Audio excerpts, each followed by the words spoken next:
നടിയെ ആക്രമിച്ച കേസിലെ ദൃശ്യങ്ങളടങ്ങിയ മെമ്മറി കാർഡ് അനധികൃതമായി 3 തവണ പരിശോധിച്ചിട്ടുണ്ടെന്ന കണ്ടെത്തലിനു പിന്നാലെ ഇതിൽ അന്വേഷണം നടത്തണമെന്ന് ആവശ്യപ്പെട്ട് അതിജീവിത ഹർജി നൽകിയിരുന്നു.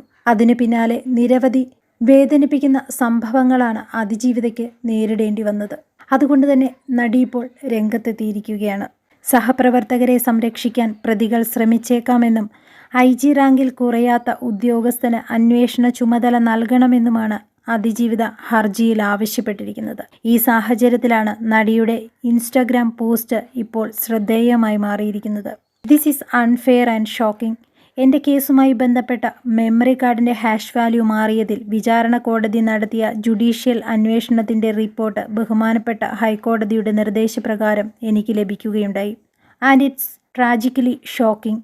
പ്രൈവസി എന്നത് ഒരു വ്യക്തിയുടെ മൗലിക അവകാശമാണെന്നിരിക്കെ കോടതിയിലിരുന്ന ദൃശ്യങ്ങളടങ്ങിയ മെമ്മറി കാർഡിൻ്റെ ഹാഷ് വാല്യൂ പലവട്ടം മാറിയതിലൂടെ നിഷേധിക്കപ്പെട്ടത് ഞാനെന്ന വ്യക്തിക്ക് ഈ രാജ്യത്തെ ഭരണഘടന അനുവദിച്ച അവകാശമാണ്.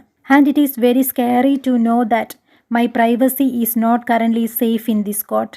ഇരയാക്കപ്പെട്ട വ്യക്തിയുടെ നീതിക്ക് കോട്ട കെട്ടി കരുത്തു പകരേണ്ട കോടതിയിൽ നിന്നും ഇത്തരം ഒരു ദുരനുഭവം ഉണ്ടാകുമ്പോൾ തകരുന്നത് മുറിവേറ്റ മനുഷ്യരും അഹങ്കരിക്കുന്നത് മുറിവേൽപ്പിച്ച നീചകരുമാണെന്നത് സങ്കടകരമാണ്.